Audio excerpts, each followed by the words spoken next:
High high, আম্মু পানি লাগতাছে। আমার আজকে গোসল করাই দিব। আমি আগে পালাই পালাই পালাই।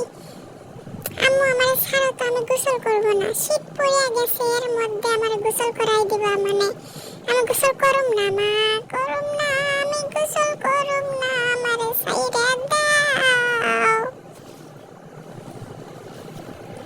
কেন গোসল করবি না? হ্যাঁ, গোসল করতে হইব। এদের শীত আসতেছে, গোসল করা লাগবো না?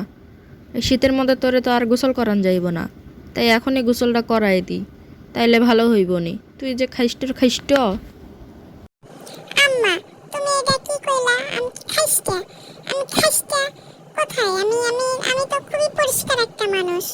আমি খুবই খুবই পরিষ্কার হয়ে থাকি। আর তুমি এই শীতের মধ্যে আমার এইভাবে গাবলার মধ্যে ভিজায় রাখছো, এটা কি সহ্য হয়? আহারে, ঠান্ডার মধ্যে আমার গোসল করাই দিল আল্লাহ। তুমি দেখো আল্লাহ, দেখো গোসল করাই এমন করিয়া আমার খাসন দেয়, এমন খাসন দেয় মনে হইতেছে আমি কাপড় চোপড় পাইছি। আমারে আল্লাহ, আমার কি গা শুকাতে দেরি হয় না আল্লাহ? এমন করে কেউ গোসল করাই দেয়, এমন করে গোসল করাই দেয় মনে হইতেছে আমার কাপড় পাইছে। এমন করে খাচ্ছন খাসায় আমার মাজা ভেঙে যাইব না? এত জোরে জোরে মানুষ খাসে, আর আমার যে শীতের মধ্যে গোসল করাই দিছে।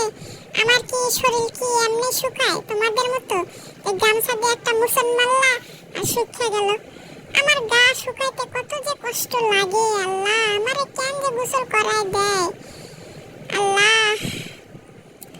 কেন